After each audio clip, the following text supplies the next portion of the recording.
कहानी का शीर्षक प्यार या फरेब। बच्चों की गर्मी की छुट्टियां चल रही थी, इसलिए विद्या अपने बच्चों के साथ मायके गई हुई थी। 7-8 दिन हंसते बोलते निकल गया।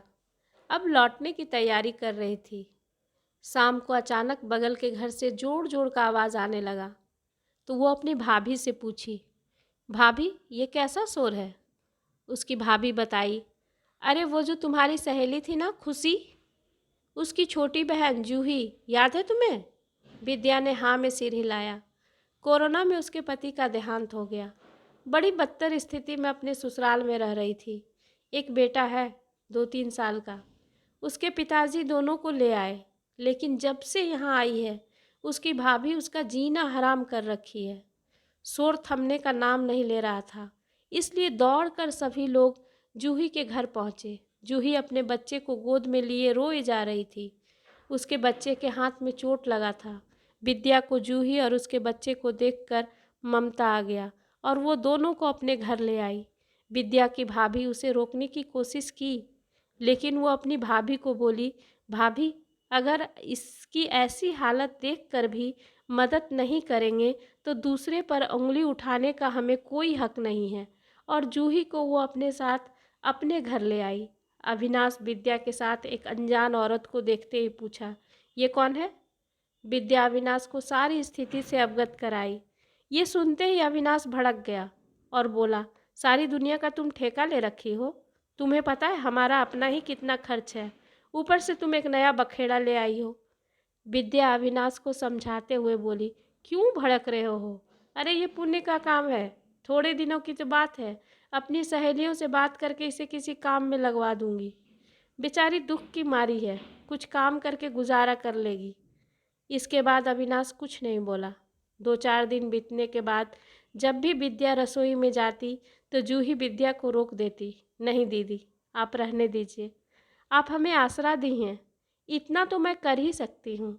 और धीरे धीरे विद्या के घर का सारा काम वो करने लगी। जूही हमेशा सफ़ेद साड़ी में लिपटी रहती। विद्या उसे समझाती, आज के ज़माने में कौन सफ़ेद साड़ी पहनता है, लेकिन जूही मानने को तैयार नहीं थी। एक दिन विद्या उसके लिए हल्के हल्के रंग की रंगीन साड़ी खरीद कर लाई, पर जूही नहीं मानी। धीरे धीरे विद्या की सारी जिम्मेदारी जूही निभाने लगी। अब विद्या बिना किसी चिंता के अपने ससुराल और मायके जाते रहती। 1-2 दिन ज़्यादा भी रह जाती तो मुश्किल नहीं होता, क्योंकि जूही बच्चों के साथ साथ अविनाश का भी खाने पीने का ध्यान रखती। खुशी खुशी समय गुजर रहा था। अब अविनाश जूही के कारण विद्या से नाराज़ नहीं रहता था। कुछ महीनों के बाद विद्या के पिताजी का स्वर्गवास हो गया, तो विद्या पूरे परिवार के साथ मायके आई। ऐसी स्थिति में विद्या अपनी माँ के साथ कुछ दिन रहना चाह रही थी, परंतु अविनाश और बच्चों को ज़्यादा दिन की छुट्टी नहीं मिल रही थी, इसलिए उन लोगों को खाने पीने में परेशानी ना हो, ये सोचकर विद्या जूही को उन लोगों के साथ भेज दी। 15-20 दिनों के बाद जब विद्या घर लौटी तो पूरा घर व्यवस्थित देखकर मन ही मन खुश हुई गई। आशी और अंशु जब दोपहर को स्कूल से लौटे तो विद्या को अपना रिजल्ट दिखाया। बच्चों का रिजल्ट देखकर विद्या के आंखों में आंसू आ गया। फिर जूही को अपने पास बुलाई और उसका हाथ पकड़कर अपने पास बिठाकर स्नेहपूर्वक धन्यवाद देते हुए बोली कि जूही, अगर तुम नहीं होती तो मेरे बच्चों का इम्तिहान छूट जाता और साथ ही अविनाश को भी परेशानी होती। जूही उसकी बातों को बीच में ही रोकते हुए बोली, दीदी आप कैसा बात करती हैं? आप मेरे लिए इतना कुछ की, उसके बदले तो ये कुछ भी नहीं है। ये सुनकर विद्या जूही को गले लगा ली। जूही का बेटा मिंकू भी अब स्कूल जाने लायक हो गया था, इसलिए विद्या उसके लिए एक अच्छा और कम फीस लगने वाला स्कूल की तलाश करने लगी। एक दिन जूही अखबार में छपा रिक्त पद दिखाई, जो एक बोर्डिंग स्कूल का था, जिसमें खाना बनाने के लिए एक महिला की आवश्यकता थी। 10,000 तनख्वाह के साथ साथ रहना खाना मुफ्त था। ये देख सुनकर विद्या बोली, तुम्हें हमारे साथ रहने में कोई तकलीफ़ है? हम लोग को छोड़कर क्यों जाना चाहती हो? जूही विद्या का हाथ पकड़कर बोली, कैसी बातें करती हैं दीदी, लेकिन आखिर कितना दिन? आपको नहीं लगता कि मुझे अपने पैरों पर अब खड़ा होना चाहिए, अपना और अपने बच्चे का खर्चा उठाना चाहिए? उसकी बातों को सुनकर विद्या भावुक हो गई और जूही को इजाज़त दे दी। शाम को बच्चे कोचिंग से और अविनाश ऑफिस से लौटे तो विद्या जूही का फैसला उन लोगों को बताई। जूही का फैसला सुनकर सभी लोग खुश हुए। दूसरे दिन जूही स्कूल से मिठाई के डब्बे के साथ घर आई। जूही ने सभी को बताया कि वहाँ मिंकू की ट्यूशन फीस नहीं लगेगी। जूही की सफलता पर परिवार के सभी लोग उसे बधाई दिए। दूसरे दिन जूही अपने बेटे के साथ बोर्डिंग स्कूल में रहने चली गई। विद्या को जूही की आदत हो गई थी, इसलिए शुरू शुरू में थोड़ा दिक्कत हुआ। फिर धीरे धीरे सब पहले जैसा हो गया। कुछ दिन तक जूही घर आते जाते रही और फ़ोन भी करते रही, लेकिन धीरे धीरे आना जाना कम कर दी, साथ ही फ़ोन करना भी कम कर दी। 5-6 महीना बीतते बीतते जूही घर आना और फ़ोन करना दोनों बंद कर दी। आज विद्या अपनी सहेली से मिलने गई थी।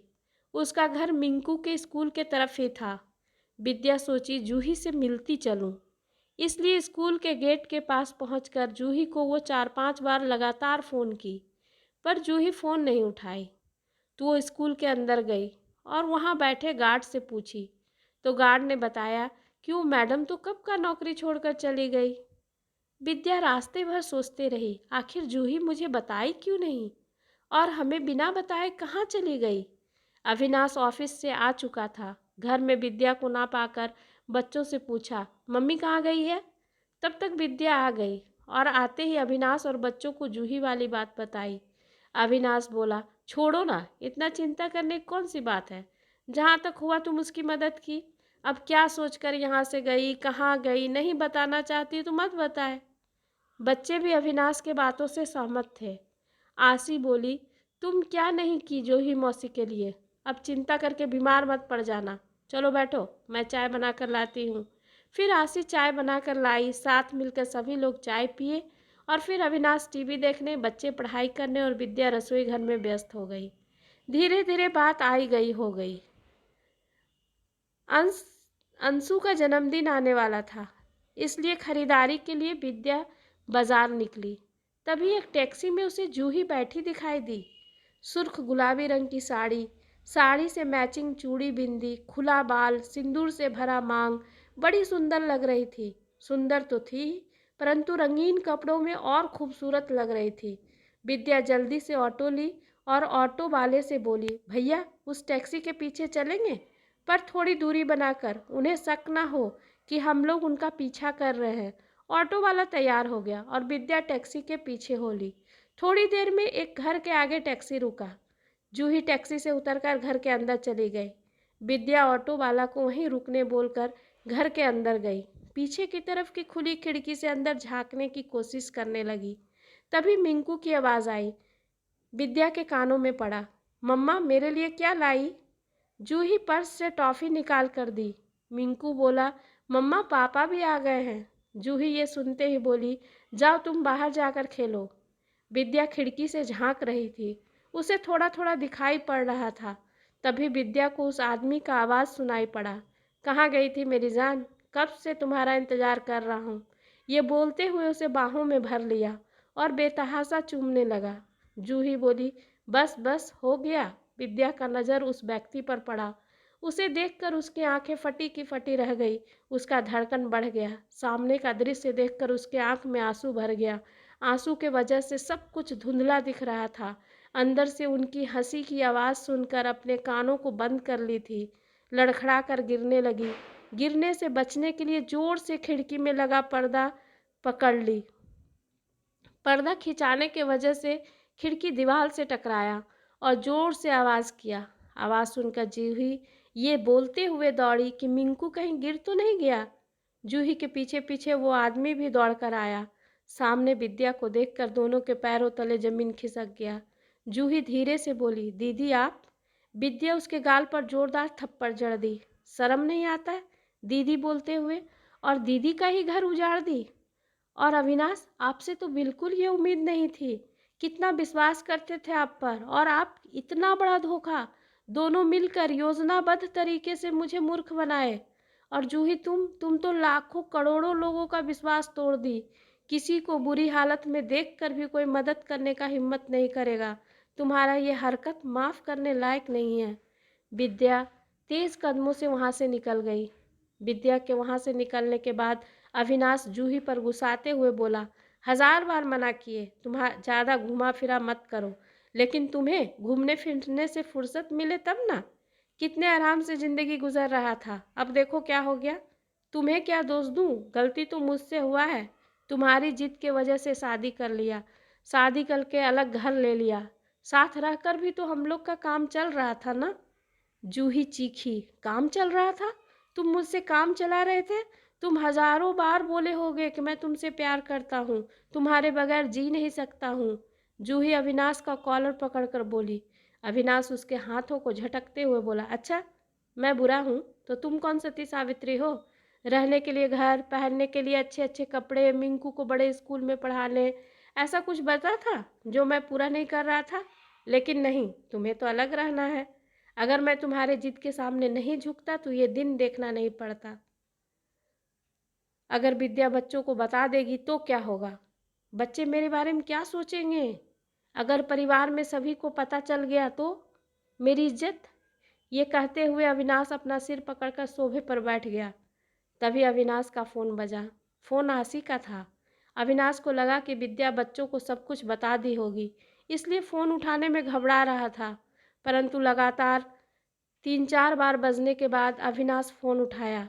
दूरी दूसरी ओर से लड़खड़ाती हुई बच्चों की आवाज़ आई, पापा, मम्मा। अविनाश की किसी अनहोनी के बारे में सोचकर डर गया। आगे की कहानी अगले भाग में।